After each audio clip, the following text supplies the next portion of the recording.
down to business.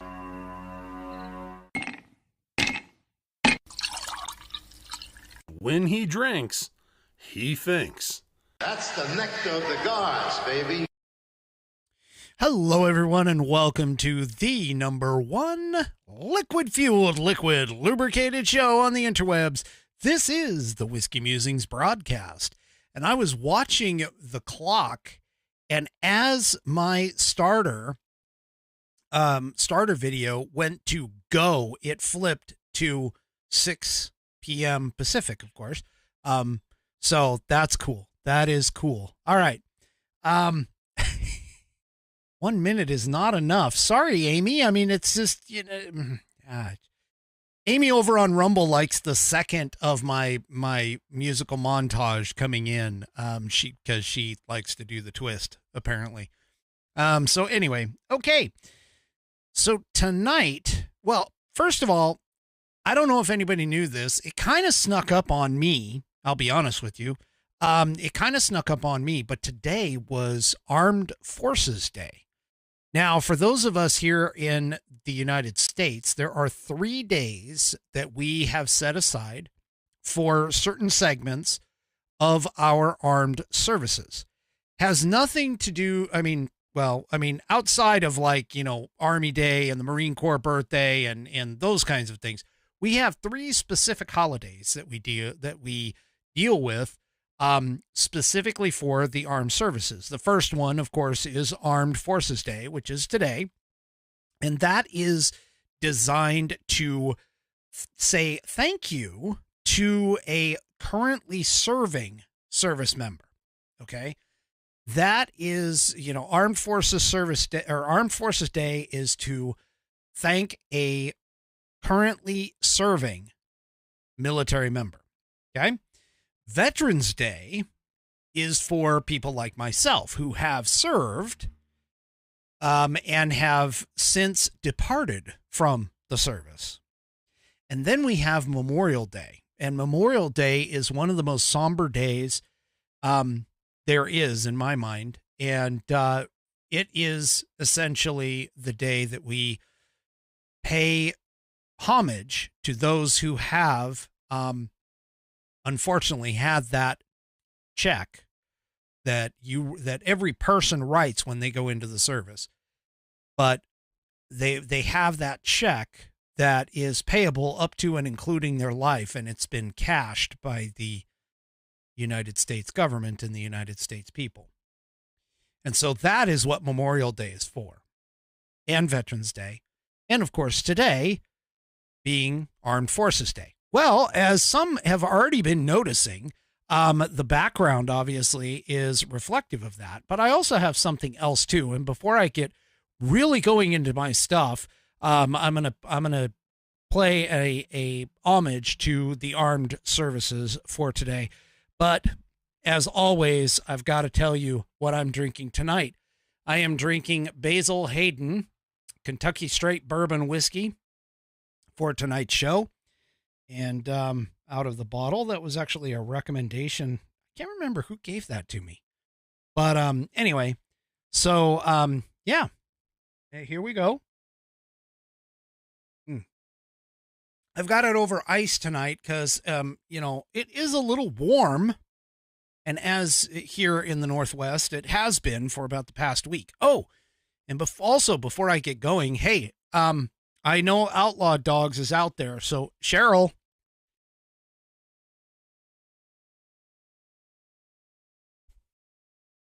there you go. And that is I'm tied up here. So that is the Mr. Whiskey version of the Delaware Valley Water Moccasins, the unofficial mascot of the Whiskey Musings Broadcast. And of course, I told them that when their season started that I would wear it on their season opener. So I'm hoping that Outlaw Dogs will keep me honest with that and let me know.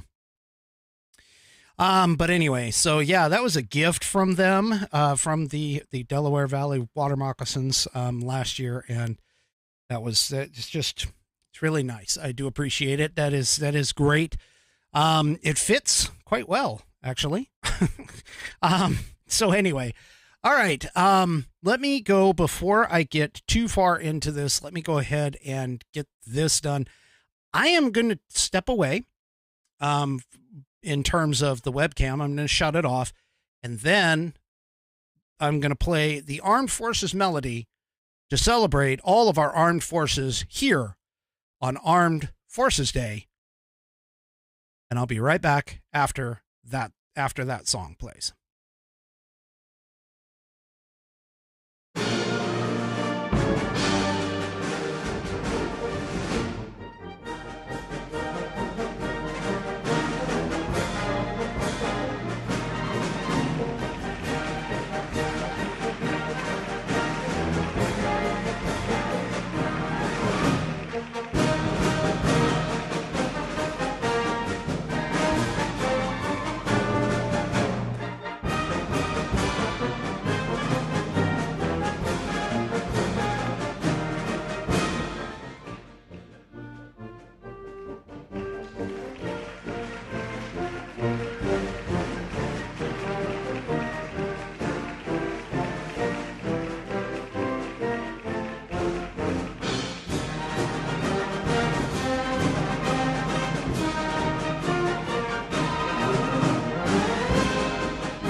All right, and that is my tribute to the armed services. These young men and women who go off and, well, I say young because most of them are younger, definitely younger than I am.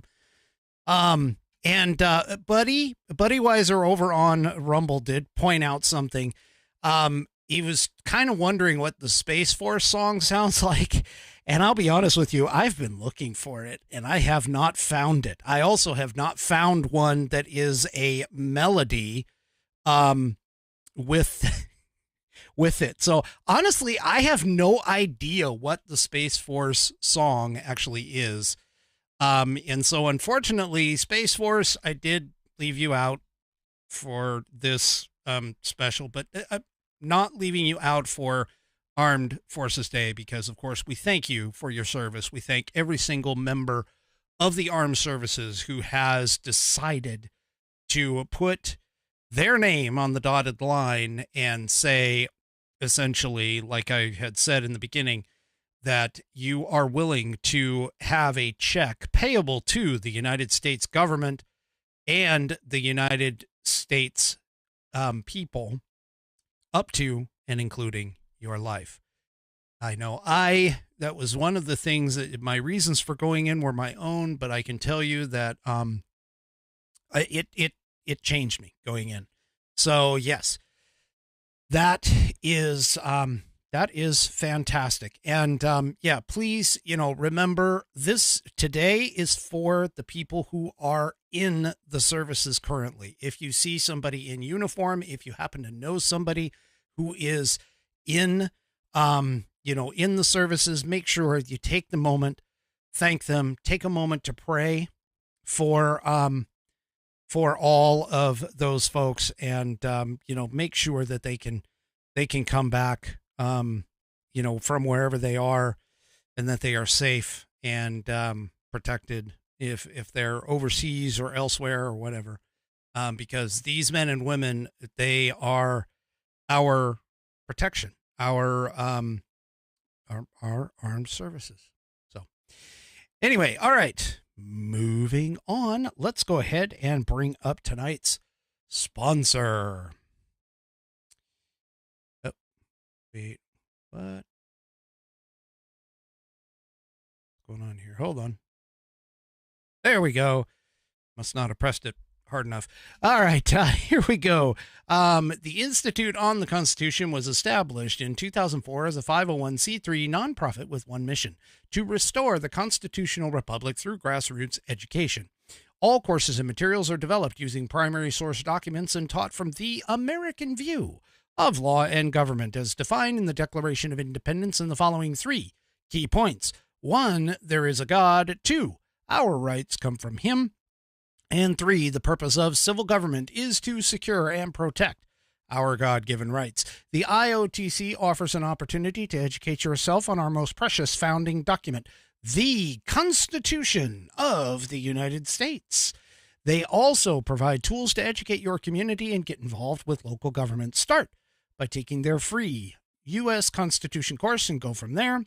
Use my affiliate link, iotc.whiskeymusings.online, to sign up, and while you are there, take a moment to look through their other course material and information. My affiliate link, once again, is iotc.whiskeymusings.online to get great content to learn about our historical founding and support the show in the process. That's IOTC, India, Oscar, Tango, Charlie, Whiskey Musings, all lowercase, all one word, .online. Or if you just want to purchase this fabulous Saddleback leather-bound U.S. Constitution to support the show, go to constitution.whiskeymusings.online. Look at this thing. It is about 1/8 of an inch of saddle leather, and the pages inside are water-resistant. And check out that binding. It is threaded through, stitched all the way through the leather and the pages. They have a 100-year warranty on materials and workmanship, against defects in materials and workmanship. They will either fix, or if they can, or replace it in that time frame. Nice rounded corners. This is buddy tested, buddy approved. My youngest Whiskey Warrior is used it to get all of his badges, all of his civics badges, on his way to his Eagle Scout. That is incredible. And yeah, so do me a favor, if you want a pocket Constitution that is going to last and you can pass it down over and over again to your children and your children's children and maybe even your grandchildren. Hey, they make great stocking stuffers for Christmas. And I know it's a little ways away to think about Christmas, but they make great stocking stuffers for that. They're $19 and you support the show in the process. But do me a favor, go and check out the Institute on the Constitution for all of their wonderful books and materials and information. Go check them out today. And I thank them for allowing me to be a affiliate for them. All right. Now let's move on to our next segment, which is On This Day in American History.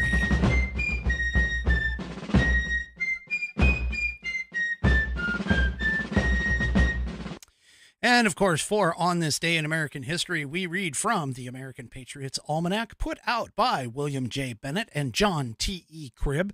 It is a thick book, chock full of all kinds of information with regarding to our founding.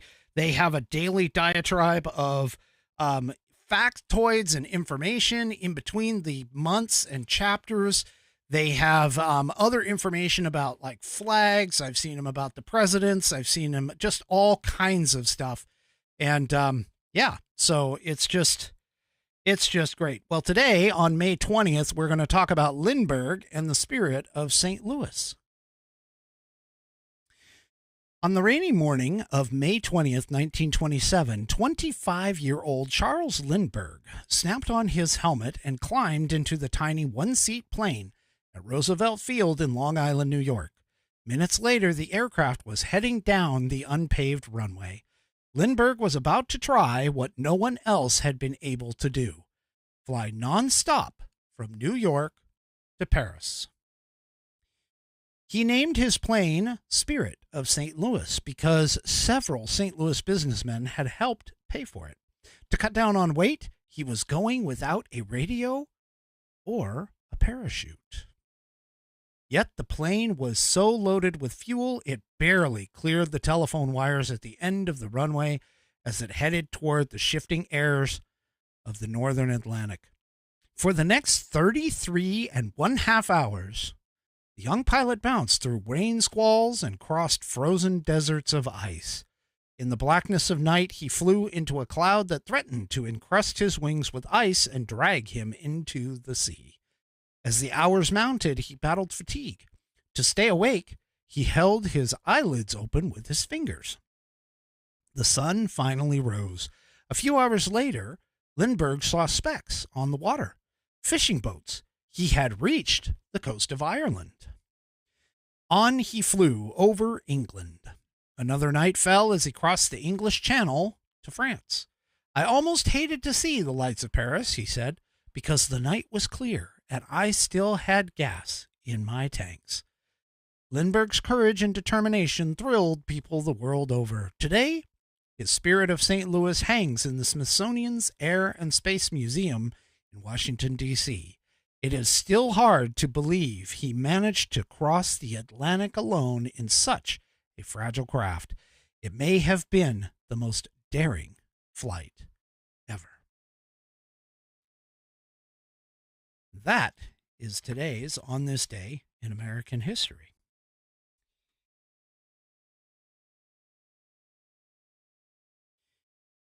All right. So, a while ago, there was this president, and this president, made history when he got elected as the first Black president of the United States.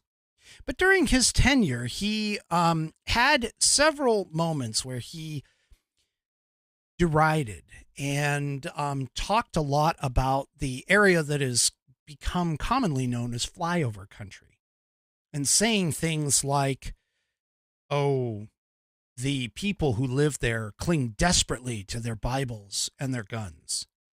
Well, I'm going to be honest with you. Right now, the other side is clinging desperately to a narrative, to a completely debunked lie. And what am I talking about? I am talking about the Russian collusion hoax. And also the fact that Trump has been colluding with the Russians. All of this is wrong. We know because of the Durham report, but no one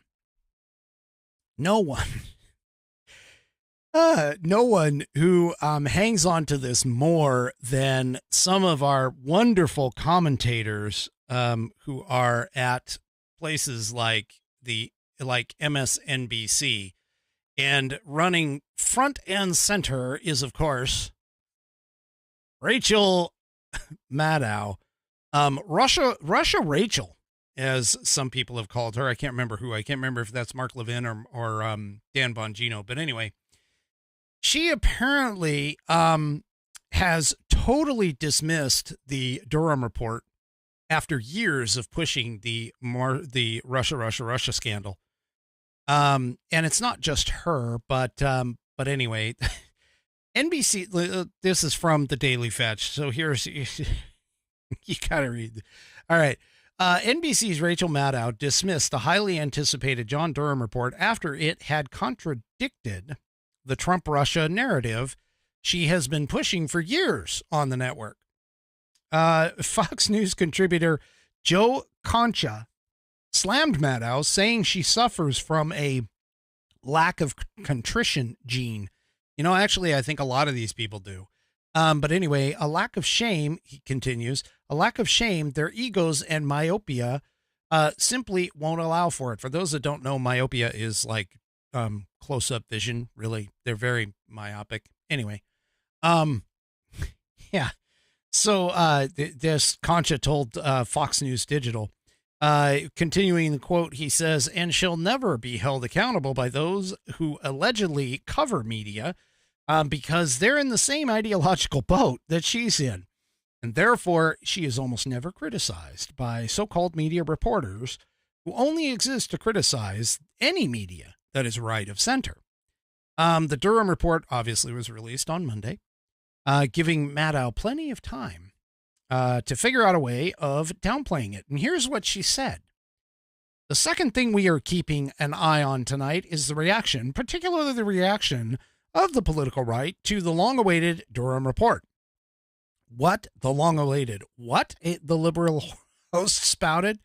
Well, the reason we are watching for the right and their reaction to this is because the Durham report is only really long awaited by them. And they really, really have been awaiting this report, Maddow told her viewers. Well, you know, I'm going to, there's a couple of accounts that are over at Twitter that I consistently mess with or try to mess with. Both of them happen to work for MSNBC. One of them is Rachel Maddow, also known as Rachel Mad Cow or Roger Mad Cow, however you want to look at it. At least that's what Buddy says, Roger Mad Cow. But anyway, the other one, of course, is Joy Reid. Both of them are completely off their rockers. And why they haven't been fired like Stelter and Tubin and now Don Lemon is completely beyond me. These people, and how do these people still retain viewers? I mean, seriously, I'm having a hard time understanding how somebody, I mean, it's kind of like The View. You can't watch The View either. But anyway, you know, expect this. And it's not only that, but there's a lot of people who have jumped on Twitter. In fact, there was somebody on Twitter who had mentioned something about how Trump was running money laundering through Trump Tower and Russia. And it's like, come on, guys, seriously. I mean, let's just face it. It's over. All right. You guys have continually trounced on this thing and you're losing here, folks. You're completely losing. And of course, like I say, they're ostriches. They got their heads in the sand. They're not even paying attention. They're like that 2-year-old claps their hands over their ears, you know, squeezing their eyes. They don't want to see anything. They don't want to hear anything. And yeah. Anyway, these people are just absolutely nuts. And speaking of the Durham report, this came out apparently. Now, I don't know. I don't recall if I covered this or not, but this is on the Daily Fetched also. But I don't remember if I covered this last week or on Wednesday. But here's the thing is that apparently the FBI actually shut down total of four criminal investigations into the Clintons. Now, look, if nothing else, all the Durham report really, really shows us is the fact that everybody was right in the first place, that the FBI is in the pocket of the DNC and they are covering up for some of the worst criminals at our higher echelons of government, including the Bidens and the Clintons. Now, in this case, in 2014, so this is backing up a little bit, as a part of the report, John Durham outlined in 2014, they investigated, meaning the FBI, investigated a well-placed source who claimed that an unnamed foreign government planned to contribute to Hillary Clinton's anticipated presidential campaign as a way to gain influence with Clinton should she win the presidency. The field office investigating that claim almost immediately sought Foreign Intelligence Surveillance Act, or FISA, warrants, which remained in limbo for 4 months due to Clinton's then expected presidential campaign. As stated in the Durham report, according to another agent, the application lingered because everyone was super more careful and scared with the big name Clinton involved. They were pretty tippy-toeing around HRC because there was a chance that she would be the next president. Durham report also revealed that 3 separate field offices in Washington, D.C., Little Rock, Arkansas, and New York City, New York, opened investigations into possible criminal activities involving the Clinton Foundation less than 1 year before the November 2016 presidential election. And here's you can read the article. There's a paragraph here that kind of talks it. I'm not going to read through the entire thing, but let's face it, folks. You know, the FBI has been covering up for the DNC. They are literally the Gestapo arm now of the Democrats and especially the Bidens and the Clintons. There's just no way. There's just no way that this did not. I mean, they pretty much knew. They had it on lockdown that this guy, that Clinton, Hillary was going to win. And when Trump won, that shocked them to the very core of their foundation, which is why when Biden came up, who, again, he literally ran from his basement. I mean, he claimed it was a COVID problem, but he literally ran from his basement. And I don't even know what to say, really, realistically. But I maintain, and I will always maintain that, the Hunter Biden laptop story being covered up by the mainstream media and big tech was the biggest effect on it. And of course, the FBI, squashed that as well, because they had the Hunter Biden laptop for a year and a half prior to the quote unquote October surprise New York Post article, and they did nothing for it. And speaking of the FBI, by the way, their troubles are still increasing. New revelations, check this out from TownHall. New revelations of spying just made the FBI's week even worse. So the Federal Bureau of Investigation is under fire yet again this week after a federal judge revealed the government agency illegally spied on hundreds of thousands of Americans without a warrant between 2020 and 2021. The revelation came just 1 day after 3 FBI agents testified before the House Judiciary Committee and Select Subcommittee on the weaponization of the federal government as whistleblowers, concerned about the mass surveillance of Americans without proper cause or warrant. Now, for those of you that don't remember or don't know, your Constitution here, hello, you have a Fourth Amendment right to be secure in your persons and papers. And you have a Fifth Amendment right to not incriminate yourself. So if they went and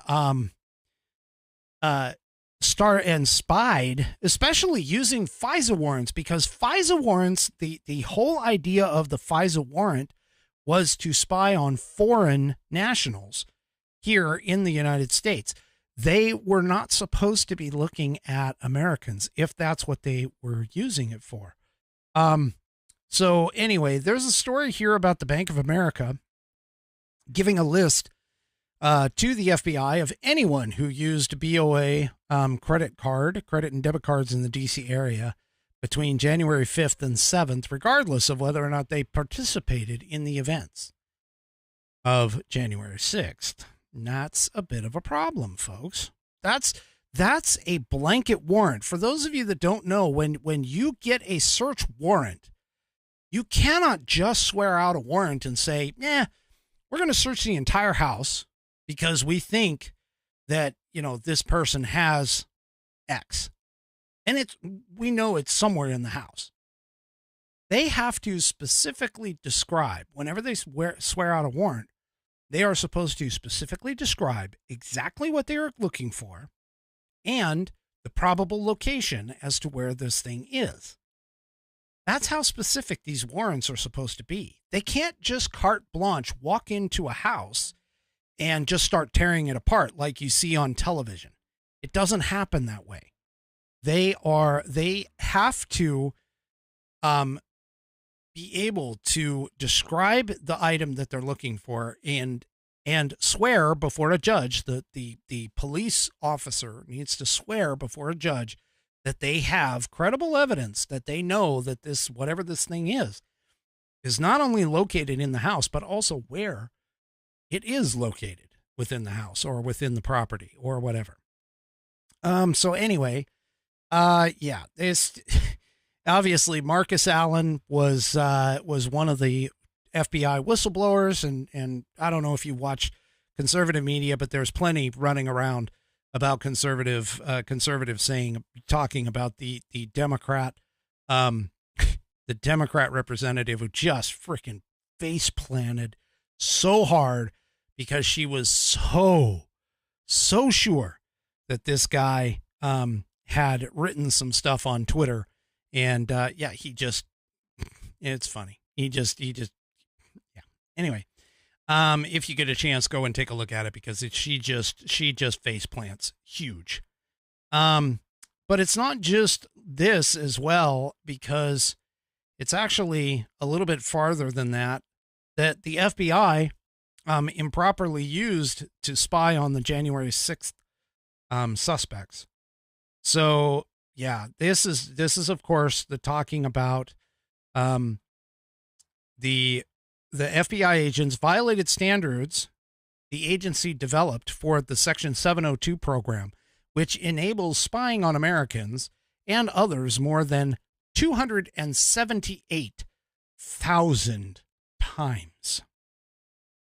Okay, 278,000 times.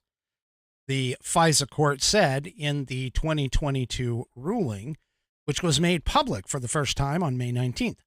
So Section 702 of the Foreign Intelligence Surveillance Act enables agencies like the FBI to collect information like emails without warrants from foreigners, even if they're in the United States, and bars intentionally targeting Americans. Now, for those of you that don't know, this is where General Flynn kind of got caught up.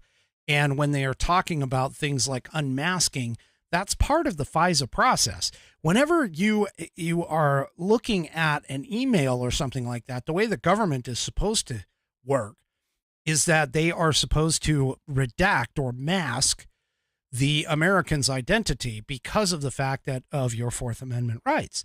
And, but the foreign entity is fair game. I mean, totally fair game.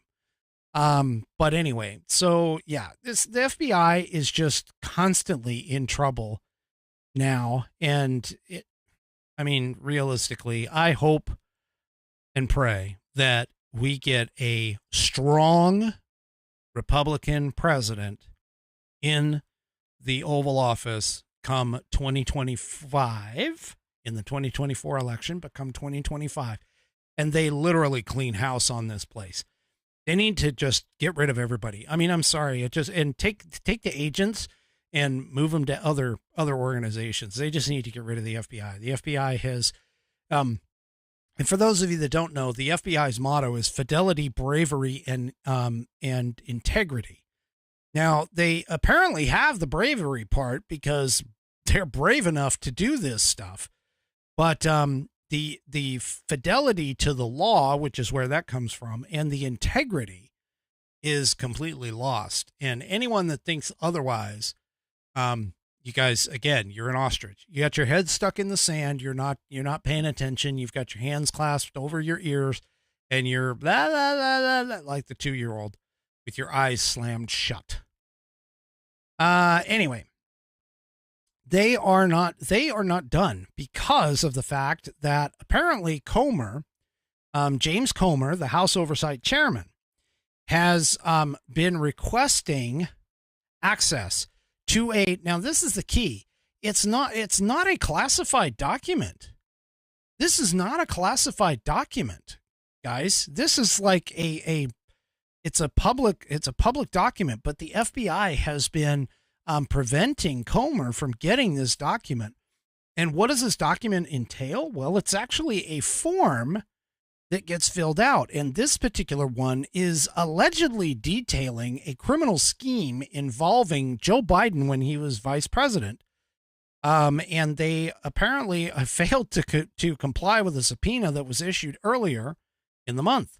In a letter sent to, this is from the Washington Examiner, in a letter sent to FBI Director Christopher Wray on Friday, Comer accused the agency of interfering with the committee's investigation by failing to produce key documents and information related to Biden's conduct during the Obama administration. The letter comes after Wray failed to comply with Comer's subpoena to hand over the materials by May 10th.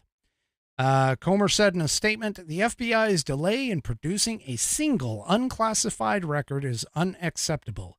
The information provided by a whistleblower raises concerns that the then vice president allegedly engaged in a bribery scheme with a foreign national. Gee, I wonder where you've heard that before. Sorry, back to the piece in the quote. The FBI must provide this record to Congress without further delay. The American people demand the truth and accountability for any wrongdoing. That starts with getting this record. Comer issued the subpoena in conjunction with Senator Chuck Grassley, which, by the way, even though Chuck Grassley is old, that guy's mind is like a steel trap. He certainly is not like Biden at all. But anyway, they sent the subpoena on May 3rd demanding access to an FBI-generated what's called an FD 1023 form. They say details an exchange of money between Biden and a foreign national that may have influenced U.S. policy decisions. 2 Republicans were tipped off about the document's existence by a whistleblower, although it remains unclear what wrongdoing Biden is being accused of conducting. Hello, taking a bribe, being an unregistered foreign agent, possibly influencing, American policy to say, I don't know, benefit that foreign entity. Yeah. Anyway, like I've been telling you multiple times, Hunter, Joe, Jim, and the rest of the Biden family, they are nothing but criminals. Just flat out, they're criminals. They are, this is worse than Watergate. I put together a big social media post about this a while ago, and I wasn't even scratching the surface on this thing. I really wasn't, and we hadn't gotten all of the details yet with regards to it. But this is just a mess. All right. Which again is why I think that they just need to go, and squash the FBI, which again, as I've pointed out, the FBI is actually under the president. It is not a statutory, like a congressional statutory organization. It is right underneath the executive branch, and the executive branch can get rid of it just as easily as they created it. Just like some of these other 3-letter agencies that we've got running around. Anyway, so obviously we're getting closer and closer and nearing the debt limit. I have been going back and forth with several people on social media, and I call them people out of respect of the fact that they are human beings, but their brain cavity doesn't seem to have a lot in them. However, they are under the understanding or under the belief that all of this is a problem because of the fact that the Republicans are holding Americans hostage. So in other words, they're just regurgitating the mainstream media's talking points and the Biden administration's talking points. They seem to forget the fact that the House has already put forth a bill, and that it was supposed to, by our Constitution, right here, read it, know it, understand it. Whenever the House creates a bill, it goes over to the Senate. The Senate then decides whether or not they want to accept it as it is or make changes to it. If changes are made to it, then it goes back to the House for approval of those changes. If that process goes through smoothly, then the bill is adopted and it becomes a law. This, by the way, has no bearing on what the bill is. The Constitution doesn't specify that for financial matters we can use this process, and for other matters we use this process. It's the same process, folks. It's the exact same process, regardless of the bill and everything else. So the House has passed this bill, and the only difference in terms of this, because the House holds the purse strings, they're the ones that initiate the spending bills like this. Okay, it went ahead and passed the House. Now, that then is supposed to go over to the Senate. The problem is that Schumer and Biden, but Schumer, and thank you, Outlaw Dogs, I see that. I'm gonna have to hey, do me a favor, Outlaw Dogs, email that to me, please, so that I don't miss it in the chat. Okay. All right. And I'll figure out a way to like put it in with the others. I don't know. I'll meld it together somehow. Anyway. So the thing about this is that the bill's been passed. It's been sent to the Senate. Schumer and the Democrats don't want to vote on it. They don't like it. They don't even want to even remotely open it. In fact, they have been against all of the provisions that are in there. And Joe Biden, of course, who, let's be honest, he really shouldn't have much to say until the Senate gets done with it and the House puts it together. I mean, yeah, anyway, because Biden gets it presented to him as the last part of the process, and then he decides whether or not he's going to veto it or not.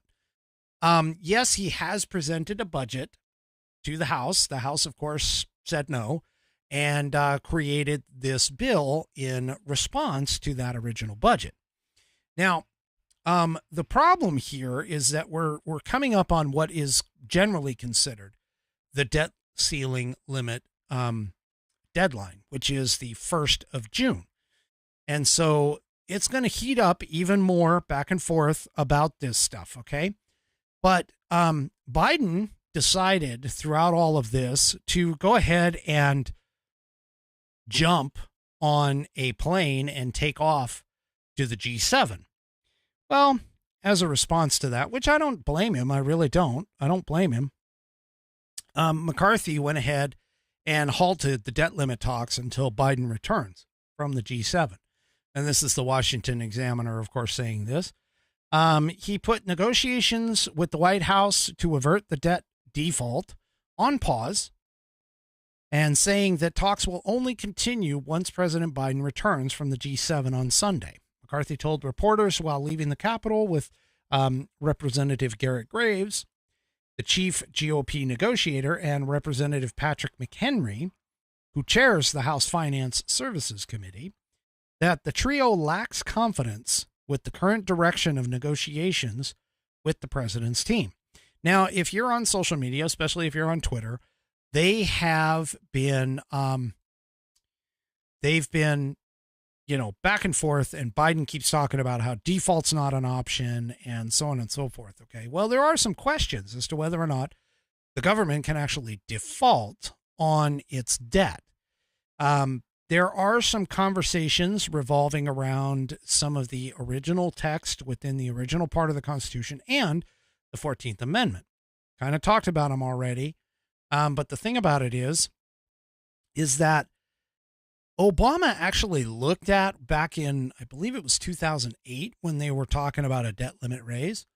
Obama actually looked at that and had his lawyers look at that. And he announced to the American people that the 14th Amendment was not supposed to be used in that fashion, and that if it was invoked, it was going to be troublesome to get through the courts.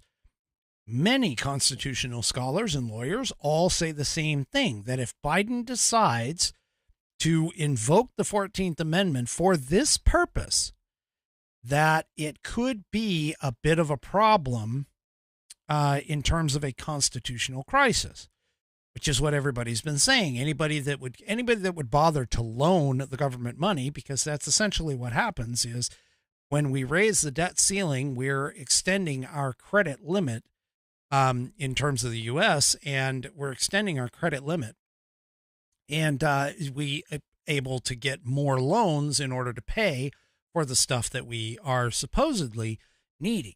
Now, the Republicans are pretty set in terms of what they want to do. They'll allow to raise the debt limit. I mean, they've put, I think it's a 1.5 trillion raise on the debt ceiling. The problem is they're saying, look, we'll allow you to get more money, but we want you to start cutting discretionary spending in other places. So anyway, the point being is that because Biden is out of pocket right now, pretty much everybody is saying that the debt ceiling negotiations are pretty much going to stall. And, of course, McCarthy is essentially calling out the fact that the White House has a belief that they actually have, believe it or not, they actually believe that they have a say in this. I maintain, and I could be wrong, but I maintain that what's happening here is that the Congress. So the president gives his budget over to Congress. Congress looks at it and says, "Yeah, we're not going to fund all of this," and hands over money back to the president and says, "This is what we're going to fund in terms of budget negotiations." Okay. But right now, what's happening is Biden is basically saying, "I want a blank check. You can't put any restrictions on spending on me. I want a blank check in all of this." And the House is essentially saying, no, we've got to get our spending under control, especially our discretionary spending. Now, as if you watch this show, you'll know that the Social Security, Medicare, all of those, we can't not pay those, period. I mean, it's within the laws that they have to get paid. So all of Biden's bluffing, essentially, on the whole idea of Social Security not being funded is entirely false. If he decides to move that money from Social Security to elsewhere, he will be in trouble for that. And so, yeah, it's what they're really focused on in terms of the House is things like the whole student loan forgiveness program, which I've maintained is unconstitutional anyway, because the House or Congress carries the power of the purse. The whole idea of the 87,000 IRS agents that were only supposed to go after the rich folks, which, by the way, I seem to recall Al Sharpton owes a crap ton of IRS funds. Why are they not going after him and auditing him and taking it? But anyway, the point being is that social programs like Social Security and Medicare are legally having to be paid. They can't just not be paid. They have to be paid because we Americans paid into them as part of our withholdings, part of our taxes. And so, yeah, that's just the way that it goes. As far as that goes. So, for Biden to sit here and talk like he's actually got a leg to stand on, or that he's got something to hang, onto or to negotiate with, there really isn't much. There really is not much. So anyway, the point being is that right now, the Republicans are holding fast. We'll see how long, or the House Republicans are holding fast. We'll see how long that lasts. And, yeah, we'll just have to kind of see. And it keeps getting closer and closer and closer, for that to, have to go on. And of course, even the mainstream media, the CNBCs of the world, are picking up on this. Now, of course, they're going to spew it as though the Republicans are the ones that are holding this up. But let's be honest, it's the Democrats that are not walking to the table and saying, okay, we'll negotiate with you on X, Y, and maybe Z, that kind of thing. So anyway, this is just a mess. Now, Sabo over on Rumble says, eliminate the FBI, Department of Education, and IRS, and we're golden. There's only one problem with that, Sabo. The IRS is actually an extension of Congress. The IRS was created under constitutional statute. So it's not like the president can just go and abolish those. The president can, and actually has in the past, removed the Department of Education, and the president can eliminate the FBI. So anyway, so there we go. All right. So, let me go ahead and back off because I want to make sure that I'm not. Oh, okay. So remember that time, we're going to move away from the debt ceiling talk. I mean, we're going to be talking about it a lot in the next week and a half. But remember that time during COVID that Cuomo went and shoved sick elderly patients into nursing homes? Remember that? You remember when Cuomo walked away and was able to get away from being the governor and everything else? Well, I don't think he's gone that far away from this. Let me explain. The New York Post popped this article. House COVID panel demands Cuomo testify on his nursing home scandal. Winning the House was just incredible, to be honest with you. And this is, I would have loved to see the Senate get taken as well. That would have been great. And probably would have resolved a lot of the issues that we're dealing with here. But U.S. House members, this is from the piece in the New York Post, U.S. House members probing the COVID pandemic fired off a letter on Friday to disgraced former Governor Andrew Cuomo, demanding he testify about why he sent coronavirus patients into nursing homes during the height of the outbreak. Now, for those of you that may not recall, but Trump actually sent an entire hospital ship to New York with the idea that they were going to take in the overflow of everything, all of the hospitals and everything else that they were having a problem with. And that ship sat in New York Harbor empty during the entire COVID pandemic. It was never used. Okay.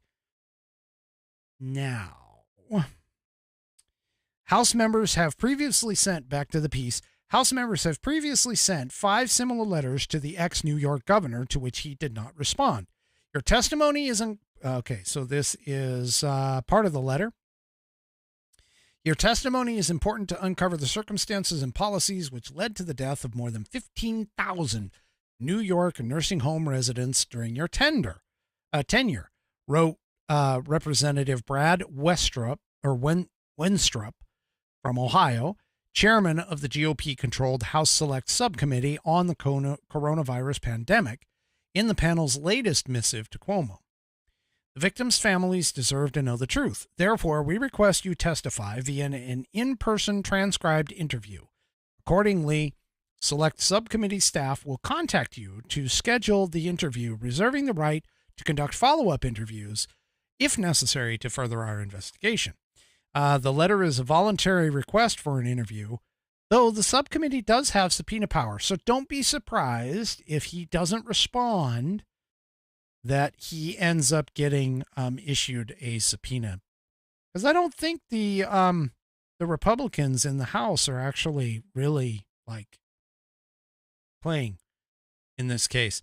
The Republican chairman also requested all documents and communications related to Cuomo's nursing home mandate, a report on the effects of the mandate by the Empire State's Department of Health, and a separate report by New York Attorney General Letitia James, all no later than June 2nd.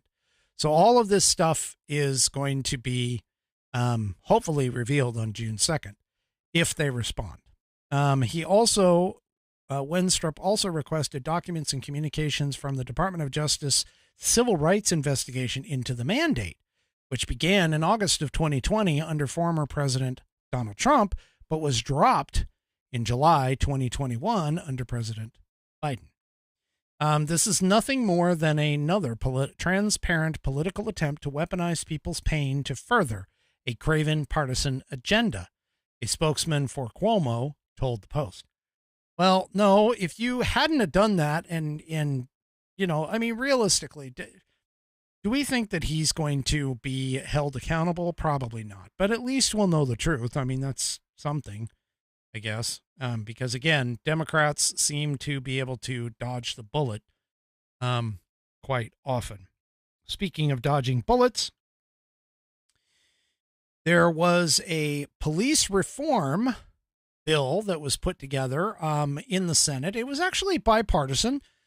Tim Scott and Cory Booker. Tim Scott is a Republican from South Carolina, and Cory Booker, who I am Spartacus. Anyway, he's a Democrat from New Jersey, and I've actually trolled him a little bit on Twitter too. But anyway, they continue to negotiate on their long-awaited police reform package, but progress has ground to a halt. The senators publicly maintain that they never left the negotiating table, and that is technically true. They and their offices have taken part in meetings on police and criminal justice reform matters as recently as this month, but talks haven't been fruitful since efforts to pass a comprehensive deal fell apart in late 2021. A GOP source familiar with the negotiations told the Washington Examiner that the most likely path forward involves passing individual items with bipartisan support in a piecemeal fashion. Yeah. So, I mean, again, I don't know why they're necessarily, I'm going to have to kind of look into this a little bit, but I'm not really too sure what this whole thing of reforming the police is really going to do if it doesn't include reforming the FBI. Maybe it does. I don't know. I'm going to have to dig into this a little bit further from that. But, hey, if it helps us get, a little bit further down the road toward a more justice is blind and the scales are not tipped in one direction, then maybe it's a good thing. Maybe it's a good thing. All right. Let's take a look here. Oh. Okay, so one real quick article on the wonderful economy. Over and over and over again, Biden keeps talking about how he has cut $1.7 trillion from the deficit. And to be honest with you, he gets fact-checked on that quite often. In fact, he's been fact-checked by Community Notes multiple times because that $1.7 trillion that he says that he is saving or that he was able to cut out of the budget was actually because of the COVID relief funds being removed at the end of COVID. All right. But the other thing that Biden keeps talking about is how wonderful his economy actually is. And I've shown you multiple articles here and there and everywhere about how the economy is not cracked up to what Biden is thinking that it is. Well, this piece popped in the Epoch Times. U.S. inching towards recession. I actually thought we were in one already. But as a leading index declines once again in April. The American economy, this is from the piece, the American economy is signaling growing signs of slipping into a recession as the leading economic index, LEI, continued its monthly decline in April, predicting a deterioration in the economic outlook. The Conference Board's LEI for the United States fell by 0.6% in April, following a 1.2% decline in March, according to a May 18th press release. The LEI for the U.S. declined for the 13th consecutive month in April, so that's over a year, signaling a worsening economic outlook, said Justina Zabinska-Lamanica. Wow, that's a hell of a name. A senior manager at the conference board. The LEI continues to warn of an economic downturn this year. The conference board forecasts a contraction of economic activity starting in Q2, leading to a mild recession by mid-2023. The LEI provides an early indication of significant turning points in the business cycle and where the economy is heading in the near term. Well, I can tell you that the Fed, just as a little side note, the Fed has also talked about raising interest rates yet again, even though the Biden administration and several key Democrat pundits have all been saying over and over and over again, oh no, the Fed's not going to raise rates. Just like why Silicon Valley Bank and the Signature Bank failures happened because the Feds weren't going to raise rates, and they ended up blowing their bonds that they were betting on out of the water in terms of that piece. Okay, so yeah, this is just, again, Biden's economy sucks, and that's it. But hey, I want to leave you on a good note.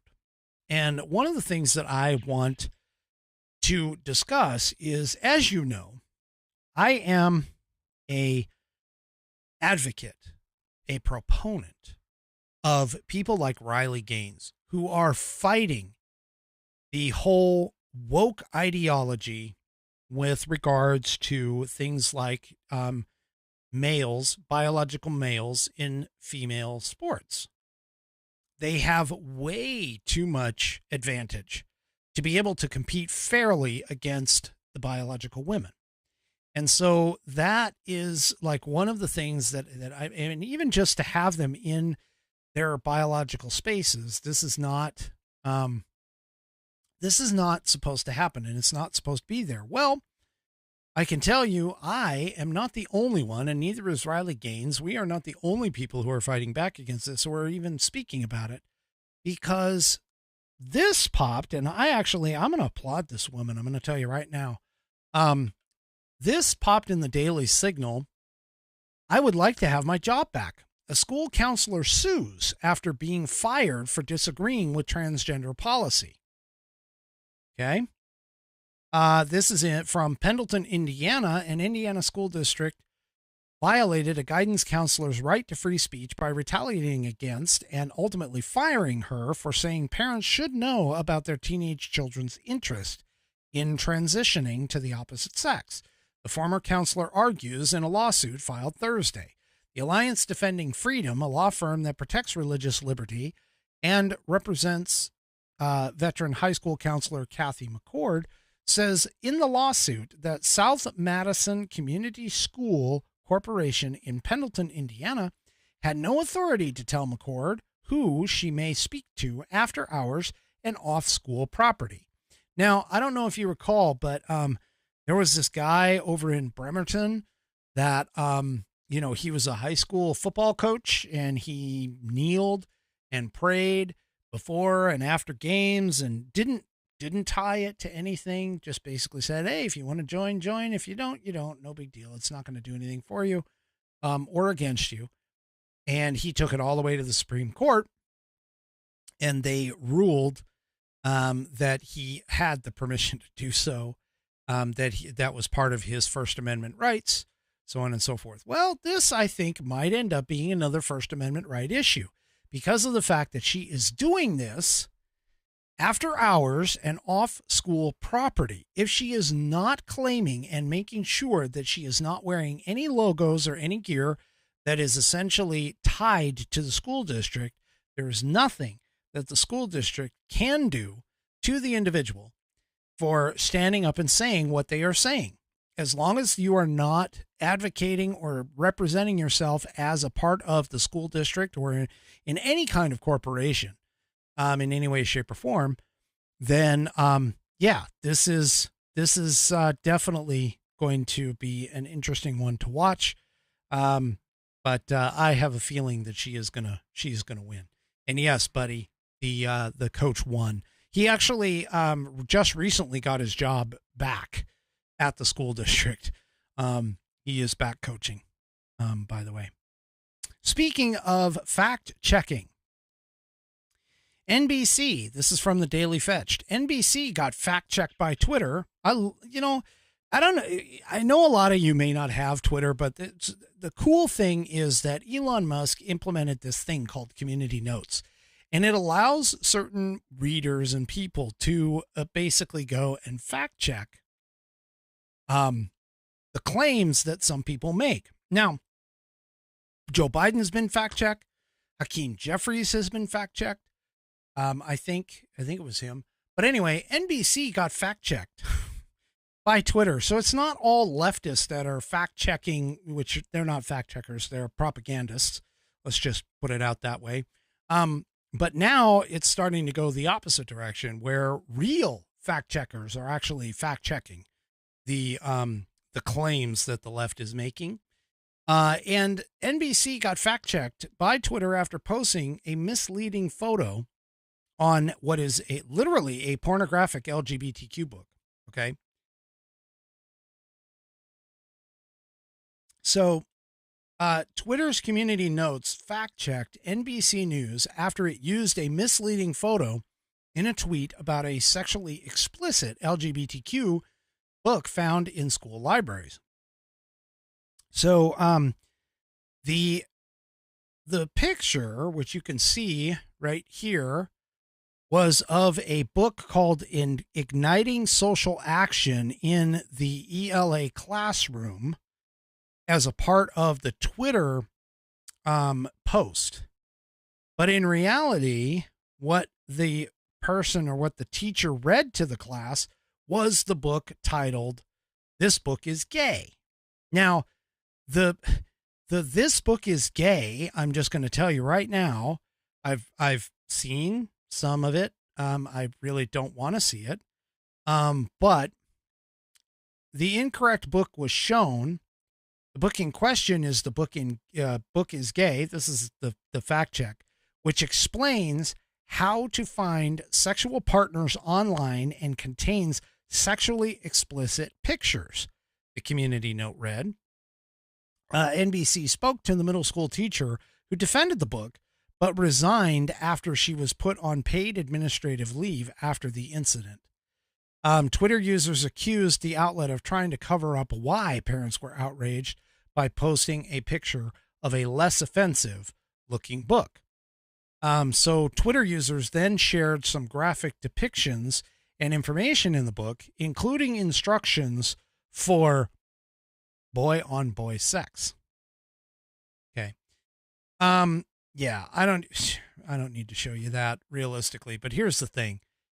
They are, the left keeps talking about how they are trying to broaden our children's horizons. And the reality of it is that they're not broadening the horizons. They really aren't. What they are doing is they're essentially doing what has been colloquially called grooming. They are attempting to usurp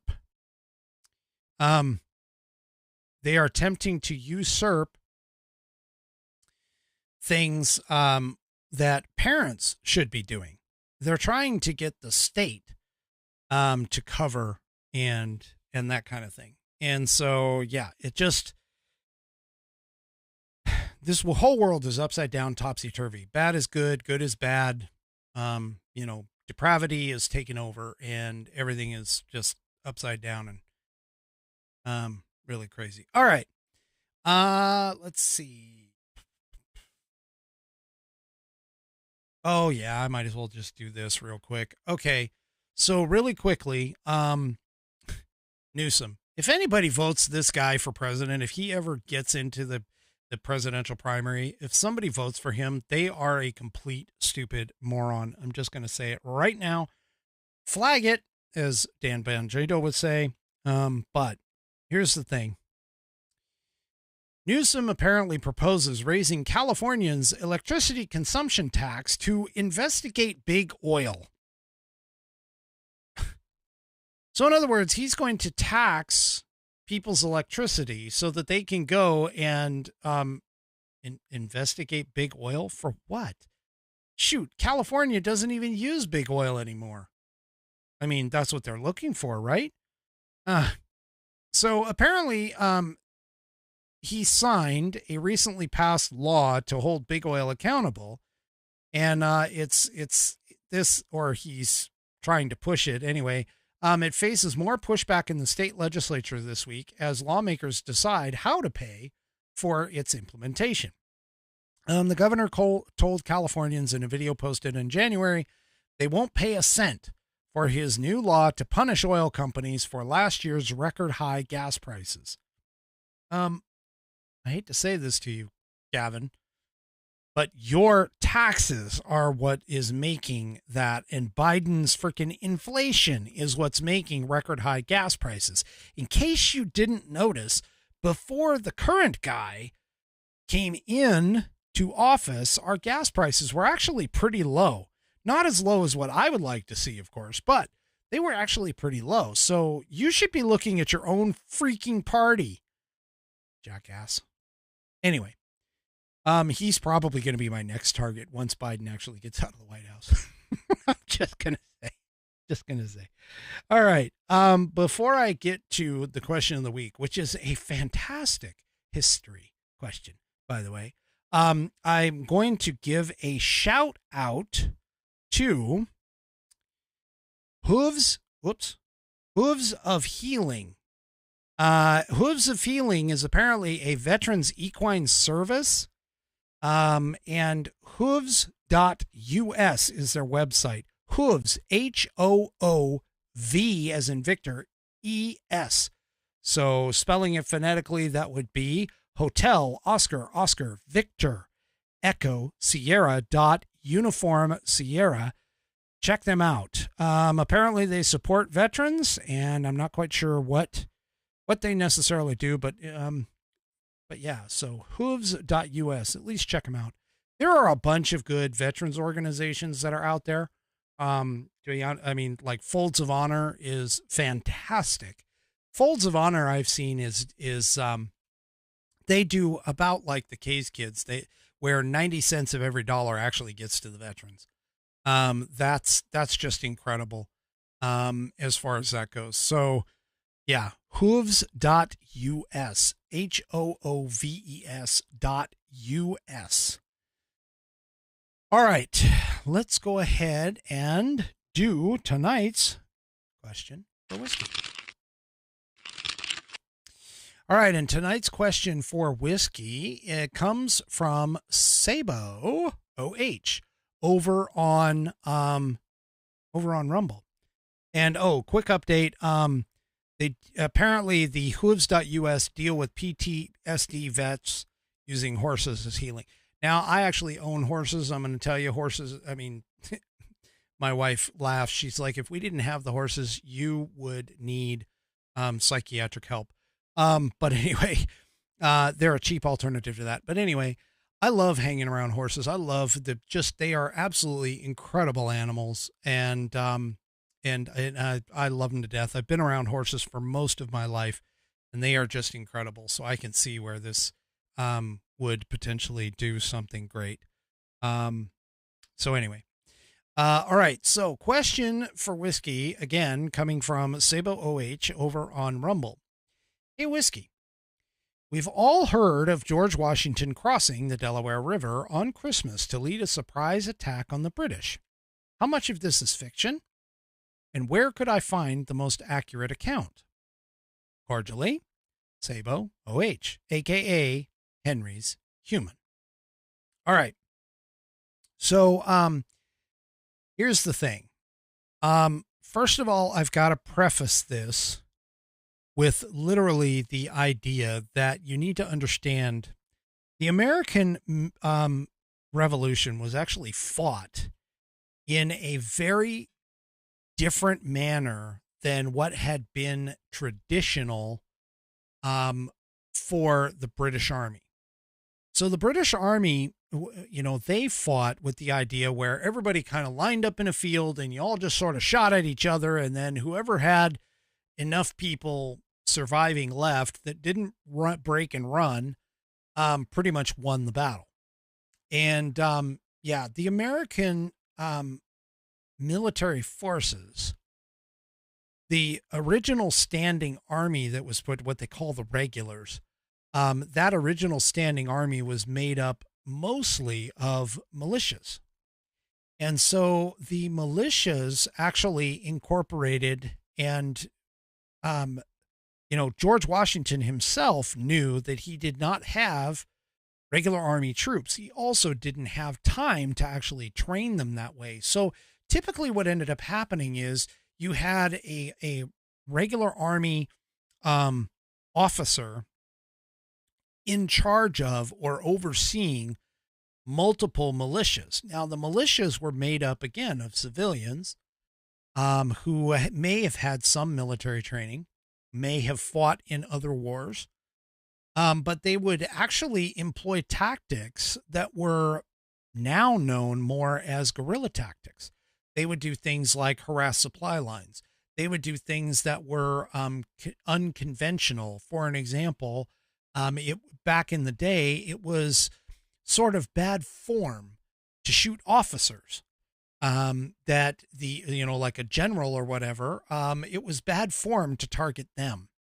And so the American patriots who fought the American Revolution, they actually threw all of those rules out.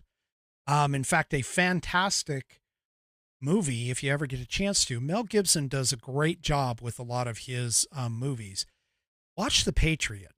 That is probably about as close to what it probably was like back then, in terms of the militia fighting the redcoats, and how they kind of did some of the things that they did. However, you need to understand, though, that even though the Americans seem to have a guerrilla fighting style, it wasn't very effective, especially in the beginning of the war. And in fact, Lord Cornwallis was the greatest military leader of the time of the British Army. And he was totally expected to just run roughshod over the Americans. Now, up until about the time with the Delaware River situation and that kind of stuff, Washington had pretty much gotten his ass handed to him, over and over and over. In fact, there's even reports that George Washington himself faltered and believed that there was a possibility that they were going to lose. They were going up against the #1 army of the world at the time. And so nobody actually believed nobody actually believed that they stood a chance against the British Army. And yes, Buddy Weiser over on Rumble points out they learned tactics from the local Native Americans, the Indians, and from hunting game. Okay. But up until the point of the Delaware River incident and Christmas in particular, the Army hadn't really had a lot of victories. And so what the plan was that George Washington, along with two other parties or two other forces, were going to cross the Delaware River and surprise a group of Hessian forces. Now, Hessians, for those of you that don't know, were basically the Germans, and they were assisting the British in particular. Now, here's the thing. The Hessians were purported to be like continually drunk, very poorly organized, so on and so forth. But the reality of it is that they actually were a fine fighting troop on their own. Okay. Now, the Hessians, the whole purpose of this thing was that Washington was going to sneak across the Delaware River and on Christmas and surprise the Hessians that were over there. And they were going to do it in 3 groups. There were roughly 2,400 soldiers that were led directly by Washington. And the two other divisions made up of roughly 3,000 men and artillery. Those two other divisions actually didn't make it across. They got stuck dealing with ice because the Delaware River was starting to get covered over with ice. So Washington actually made it across with only a third, well, based on numbers, only a half of his actual forces. And so the thing about it is that a lot of people think that, hey, he went across, he was standing in the boat, you know, that iconic image of him with his hands in his pockets looking very stately and everything else. Well, there's a gentleman who is an author and also someone who works over at the Smithsonian Institute, Smithsonian Lecture Hall. And he's written a book called Washington's Crossing. Let me show you the cover really quick. And Washington's Crossing is a piece that, now granted, it won the Pulitzer Prize in history. I'm not doing that because of this, but this gentleman, David Hackett Fisher, actually dug into the most common mythology, let's say, of Washington's Crossing. Now you can see, you know, Washington standing at the front of the boat. It's daylight. It's, you know, he's standing there. He's all, you know, regal and very powerful and everything else. Yeah. In reality, that's incorrect. First of all, they went at like almost midnight. The river was definitely frozen. There were blocks of ice and things like that they had to deal with, but Washington was also depicted as being an older gentleman. And he actually was young and younger than what he's depicted. So we see him now as though he is like an older, you know, stately kind of guy, but he actually wasn't. He was actually younger, and he was, you know, powerful and virile and that kind of stuff. But he was also, rather than being stoic, he was also very emotional. In fact, in some of his incidences, especially when he would lose, like there was one incident where he lost a battle and he saw across the battlefield, he saw some of his officers getting shot. And yeah, it was, he broke down and literally broke down and cried, because he felt like he was not doing a very good job. And the forces that he carried at Valley Forge and stuff, as we know from the story, many of them didn't have shoes. They were running out of ammo. They were running out of gunpowder. They were running out of a lot of stuff, and it was freezing cold and everything else. The American spirit, let's just say, the American spirit is really what carried the day in the American Revolution. Okay. So just to get back to, whoops, sorry about that. That wasn't supposed to go off. I forgot to turn it off. Anyway, so to say that they were, this was like a big, huge thing.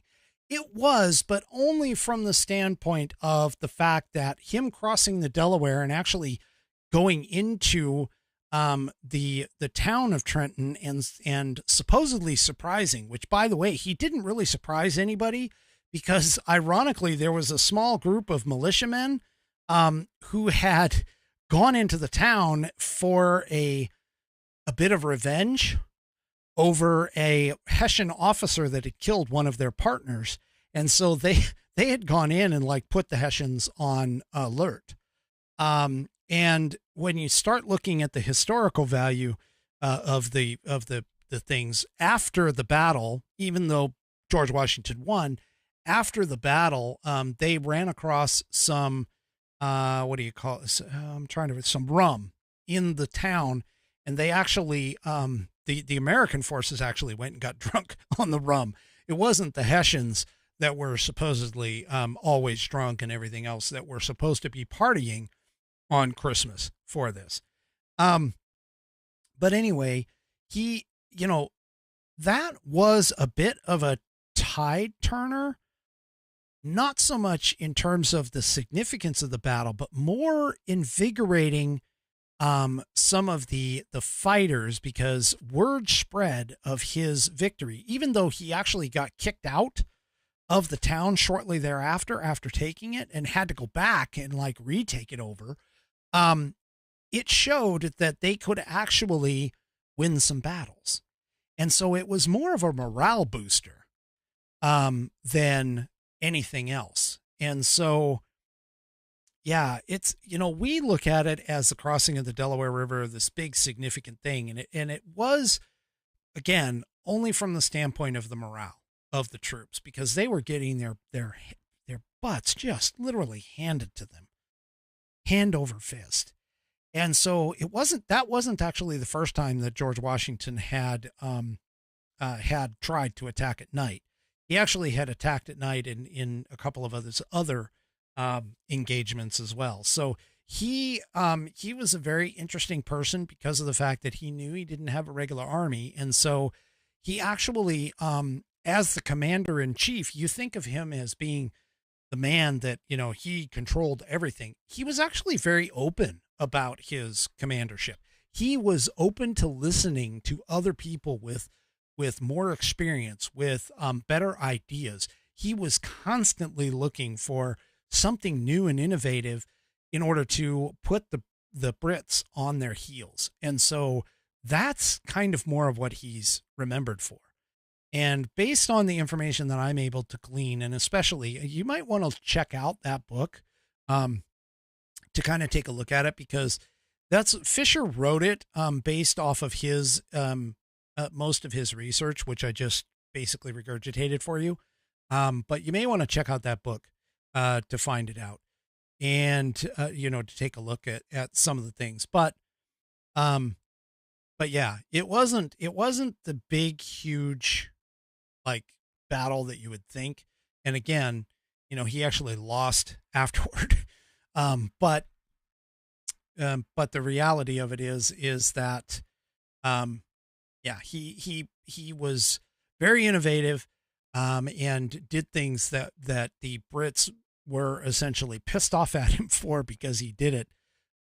He fought in an unconventional way. So anyway, Washington got pissed, by the way. There was 50 American riflemen. So I just want to repeat this story. So as he approached Trenton to supposedly surprise the Hessians, there are 50 American riflemen that he ran into who had crossed the river on their own, and attacked the Hessian outpost. And it seems that one of the Hessians had killed one of their comrades, and they had invoked a old backcountry rule of retaliation to wage their own private war. Well, Washington got pissed at the leader and was like, "You may have ruined," he says, "you, sir, may have ruined all my plans by having put them on their guard."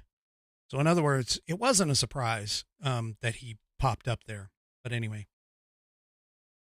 so hopefully that answers your question. Like I said, as far as the most accurate account, I would look into that book to be real about it. I would check into that book. And once again, just so I can show you the cover, it's called Washington's Crossing by David Hackett Fisher. Obviously, I'm looking at this on Amazon, but you can go and take a look at it. It's Washington's Crossing by David Hackett Fisher, and you can go and take a look at it and see it there. But you know, the American Revolution as a whole was very bloody. It really didn't go very well for the Americans at first. It was only their resolve, their fortitude, and their yearning to create a free society that kind of kept everybody into it. And not everybody was a part of it either. Not everybody wanted to be a part of it. In fact, that's a big theme within The Patriot, is that the main character who Mel Gibson plays, did not want to be a part of the revolution, and he didn't want to necessarily break apart from Britain at the time, and he ended up doing so anyway. And yes, we did get help from the French, sort of. Anyway, All right. If you have a question that you would like me to research and answer for you, do me a favor. Send it to me at fans. That's FANS, spelled phonetically. Frank Alpha November Sierra at whiskeymusings.online. Fans at whiskeymusings.online. And you can send that question to me. I'll go ahead and do the research if I don't know it off the top of my head, and we'll get you on the program. I currently do not have another question, technically, for next week. So if you get it into me before, Wednesday, Thursday, whatever, I'll be able to research it and get it for you. Also, you can use that same email address, fans at whiskeymusings.online, to send me your pet of the week. I do have a pet of the week for this Wednesday, but I won't have any after that. So send me your pets, photos, name, pertinent information, age, story, whatever you want to do for pet of the week, and also questions for whiskey. Also, as a last call to action, if you like the program, because that is my final Whiskey Musings thought. If you like the program, and if you like what I do me a favor, head on over to Rumble, sign up for an account. It is free. Let me say that again. It is free, doesn't cost you a dime, but head on over to Rumble and sign up for an account and follow the Whiskey Musings Broadcast channel. And we'll see you next time on the Whiskey Musings Broadcast. Have a great weekend, everybody, and good night. The Whiskey Musings Broadcast is produced by Active Eye Media, LLC. All rights reserved.